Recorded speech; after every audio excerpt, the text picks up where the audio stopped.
The actual world that Rupert and the VFX team has created for the audience is like something I think nobody's ever seen before.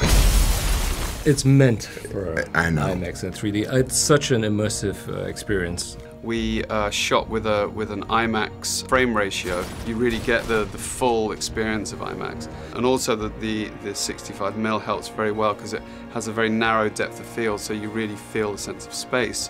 And when we translated it to 3D, you can really play with that. I can only imagine that the experience of having that, you know, on a screen that sort of like is all-encompassing would be pretty dramatic. You are the first of your kind, but you're not invulnerable. Maybe next time you can design me better. You're really in there. We built the world practically.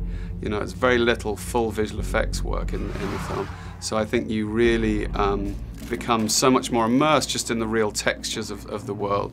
You know, the geisha walking down the hallway, that's all real. There's no visual effects in that. So to see that 3D on 65mm, you really are present. You almost watch the film as a ghost. You know, you move through the world and you really feel like you're immersed in it. I was so invested in my own task at hand, you know, the task of creating this multi-dimensional character, that I didn't really know how stunning the world that was being created around me was going to actually look. It's really an experience in itself, just taking in the visuals of the film, not even the performances, the action sequences. Those are like obviously like in the foreground, but everything else that's going on is so spectacular. IMAX 3D is definitely the best way to watch this film.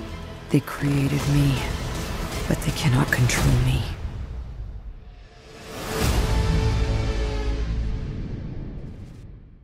So did you like that video? Well, I've some interesting movie extras facts for you. Matte paintings were extremely popular before the CGI era. These are actual projections or paintings placed behind foreground objects to trick audiences into believing the actors were in a different location. Examples include the Statue of Liberty jutting out from the sand in Planet of the Apes from 1968 and the Emerald City awaiting Dorothy at the end of the Yellow Brick Road in The Wizard of Oz from 1939. Subscribe to our channel and check the notification bell to always be up to date with all the latest releases.